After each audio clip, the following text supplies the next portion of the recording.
Wagwan? I tried calling you, but I couldn't reach you.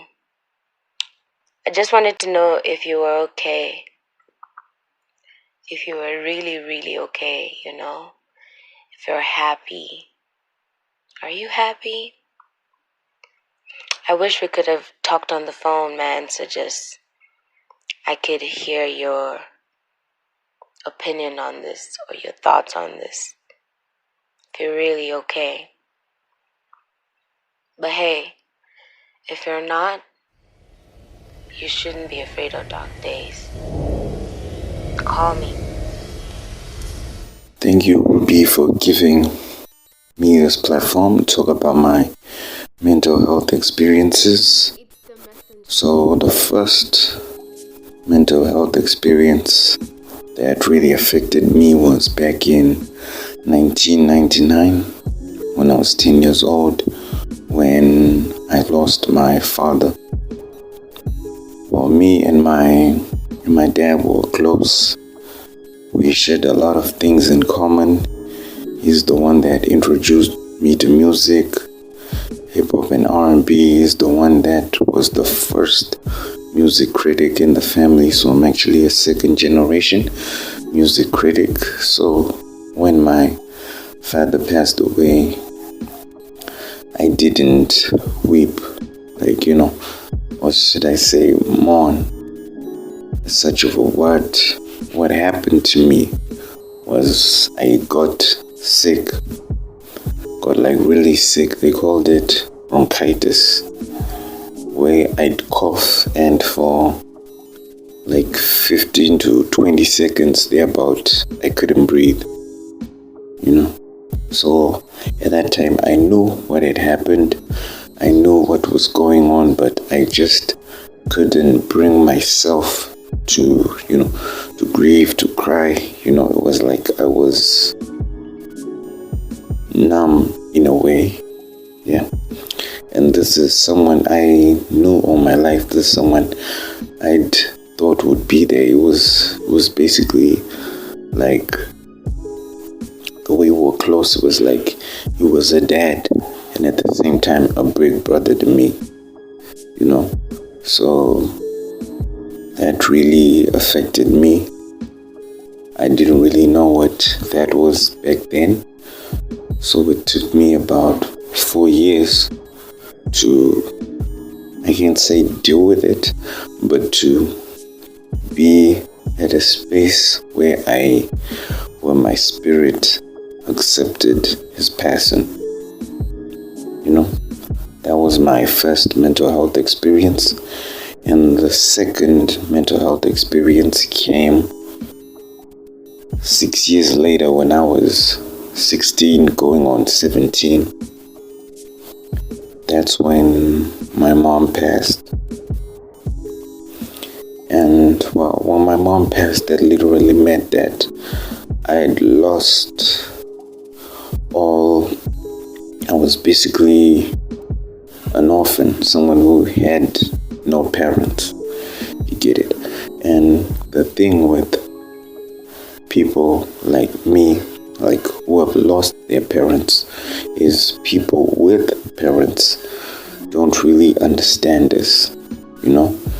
They might not get why we might be moody, why we might act a certain way, why we might be a certain way, because losing your parents does something to you. It's like something breaks in you, something you can't really put your hand on. And, sometimes it gets to you, And then, the problem comes when you're with this other person and they don't really get what you're going through. And they're like, be a man, why are you being such a sissy?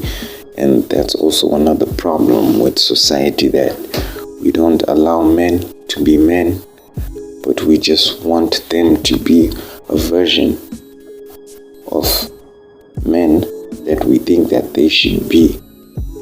So what happened when I lost my mother, I was basically in a zombie state for a whole year.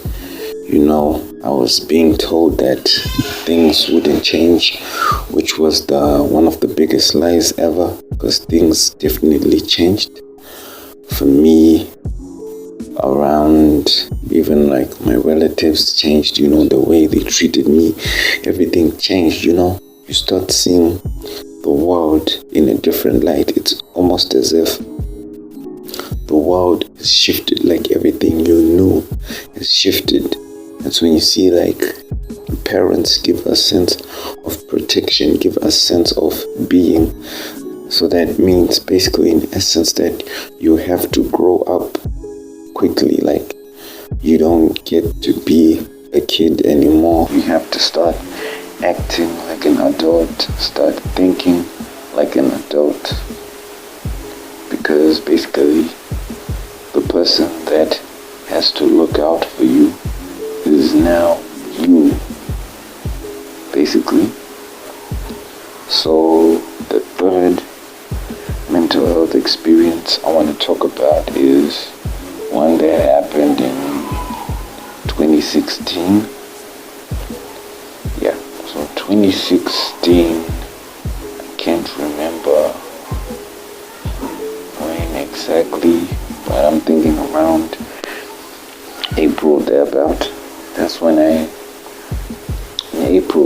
lost my uncle. My uncle that's my mother's big brother, who was also like a second father to me, someone who looked out for me, someone who I could talk to, who I could find to,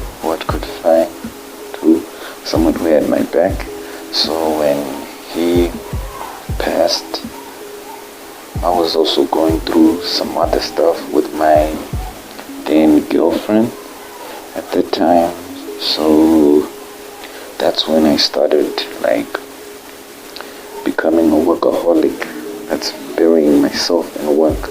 And burying myself in work, I think this had to do with the fact that I didn't want to have to deal with things.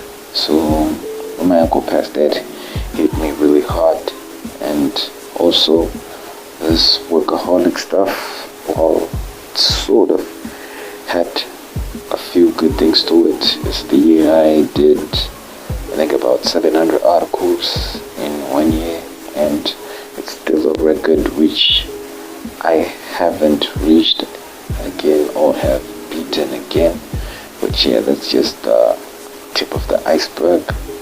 What was going on is I felt my body starting to shut down. Like my body was just, like giving up on me, like it had enough. So I had these constant chest pains, and I couldn't really eat well. I was losing weight, I wasn't looking good, even my face. Like I could see even from the photos of me from that period that something was wrong. So then also I went and got a checkup, and well, checkup basically was to confirm what I was suspecting was going on with my body. So when you go to a checkup and they look at you like, how are you even supposed to be alive right now? How are you even supposed to be here right now? So that happened, and the results of my checkup, well, I showed them to my family. That's my aunt's family, my mother's big sister and her husband and her children were the ones I was staying with at the time. And well, it was basically brushed off as just like, it's one of those things, I'll get better, So another time, I think around in October of the same year, that's 2016, and around, I think around 4 a.m., I felt this sudden pain, this crushing pain. I felt like my chest was being crushed, like my heart was being, squeezed. So what I managed to do was I crawled out of bed and crawled out of my room into the dining room and just and just lay curled up on the on the carpet, So when my aunt woke up, that was around 5, and she noticed me on the carpet. She asked me what was wrong. I couldn't even speak. I couldn't even say anything.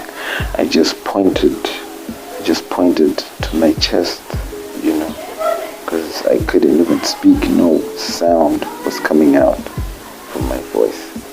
So that was going on. They took me to the hospital, did a couple tests on me, and gave me some medication. So it was there that I decided to take care of myself, take care of my mental health, make sure I was good, make sure I stayed away from negative energy, make sure I stay away from negative people, negative situations like that. So yeah, that's basically the short version of it, of my mental health journey, and I hope people have learned something. They have learned something they can learn from. I hope people don't stigmatize mental health issues. I know we're Africans and we rarely even talk about mental health issues. People just think that mental health issues means you're crazy, psychologically unstable, you've got a screw loose, but that's not always the case. Mental health issues are way deeper than that. Talking about dark days. Nimeamka na hangover na dunga dark shades, trying to hide my black face, I must say. Nimetoka kukimbizana kwa hii rat race. We in the last days, not talking about revelation but a revolution, a solution to mental